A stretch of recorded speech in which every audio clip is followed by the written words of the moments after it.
Reagan, and today I'm here to do a recommendations video slash favorites video. Today I'm going to be talking about my favorite books that have like a dark power or superpower element to them. This video was actually inspired by a new book release, and that book is Bone Music by Christopher Rice, which was sent to me by Amazon Publishing, who I'm working with for this video. This book is a dark thriller that has a superpower element. Bone Music follows our main character Charlotte, who for the first 7 years of her life has lived with the only parent she's ever known.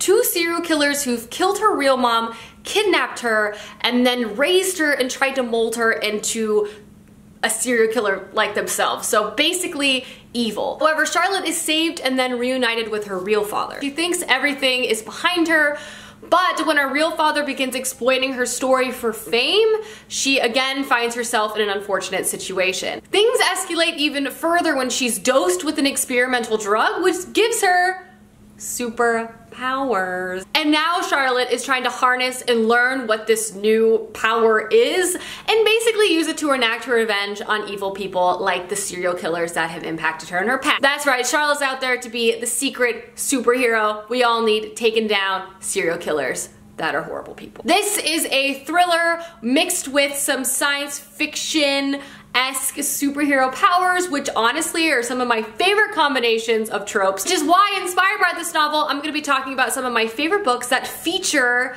the discovery or the aspect of a superpower, either for good or for evil. So let's dive in. The first two books I have to talk about are both by Claire North. We have The Sudden Appearance of Hope and The First 15 Lives of Harry August. Both of these stories integrate an unusual superpower that both of our main characters have that no one else in the world really has, and they have to use them to basically help save the world in some aspects. Unlikely heroes with unlikely powers are some of my favorite things. The first novel, The Sudden Appearance of Hope, follows our main character Hope, who is literally invisible. Basically, she is not remembered by anyone. When she's face to face with an individual, they talk to her, they converse with her, but as soon as Hope is out of sight, they completely forget that she even existed. This, of course, makes it difficult to hold down any type of normal job because people forget you exist immediately, including her family. So she begins to work in kind of crime and becomes involved with like dark trade.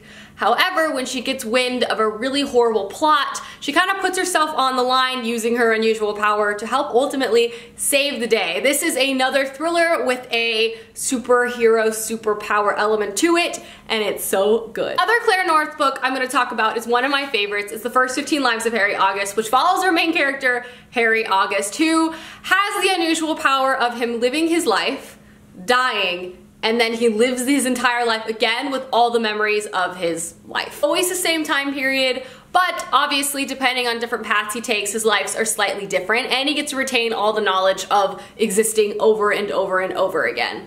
On the deathbed of his 14th life, however, someone comes to him and tells him that the world is ending and he needs to save the day. So he dies and basically is working to figure out what is going on, how can he help, and again, it's another thriller centered around this whole bizarre power of dying and living again. Next up, we have another superhero, supervillain centered story, and that is Vicious by V.E. Schwab. This book has unlikely heroes and definitely villains. This basically follows two friends and two college roommates, and their search for power and their ultimate hatred for each other. They become arch nemeses, and they both develop very unique and very interesting powers that exist in this world that no one else really has powers. This book follows both Eli and Victor, the two friends and roommates, while they're in college and while they're experimenting to get powers, and then also 10 years later when Victor is on a mission to destroy Eli, who Eli himself is on a mission to destroy like everyone else. This book is absolutely incredible, and there's a sequel coming out soon, so I feel like this personally is due for a reread for myself personally.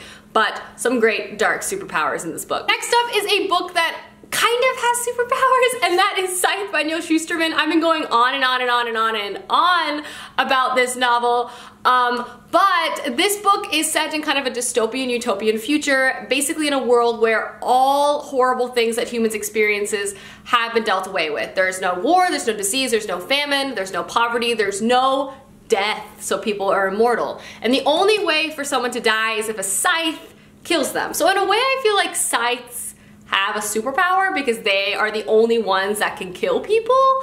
And they're trained in death, so like they have abilities. It follows two characters that were chosen to be apprentices of a scythe, and they begin to learn and understand the scythedom and all the politics that are involved in that. Scythes by nature should be compassionate and kind and humble, but we quickly find out that the scythedom is full of corruption and political intrigue and greed and human folly, and it's absolutely incredible and addicting.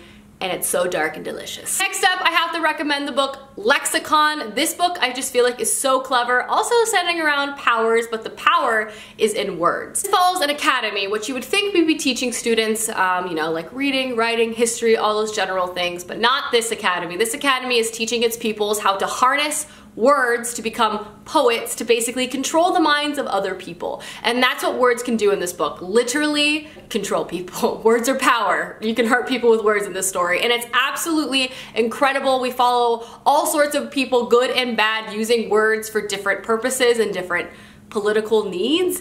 And we follow, again, an unlikely hero as they try to save the day using words. And it's so cool and unique. So read it. And the last book I'm going to talk about is Steelheart by Brandon Sanderson. This is another dark hero superpower based story. It is set in a world where all of a sudden one day individuals began to develop superpowers. Superpowers that range the gamut of all different types of ability, from flying to super strength to any combination of those. However, these people that you would think would be heroes like we see in comic books are actually evil. In fact, the more powerful they seem, the more evil they seem. So they actually begin to like run as tyrants in different geographical areas across the United States. And this story actually follows a task force and an individuals who are basically working to destroy the heroes without superpowers. So ordinary humans fighting against superpowered beings, which kind of is an interesting contrast because we see people who are ordinary still be very powerful and find strength in unique ways to counter like an immense natural force. This is a great, fast-paced, action-packed Brandon Sanderson story, one of my all-time faves, and I just think it's so good. Alright guys, those are all of my superhero recommendations based off of and inspired off of the newly released Bone Music by Christopher Rice. Let me know down below some books you think are amazing, especially if they involve superpowers, as I would love to know. And I'll see you guys soon with another video soon. Goodbye!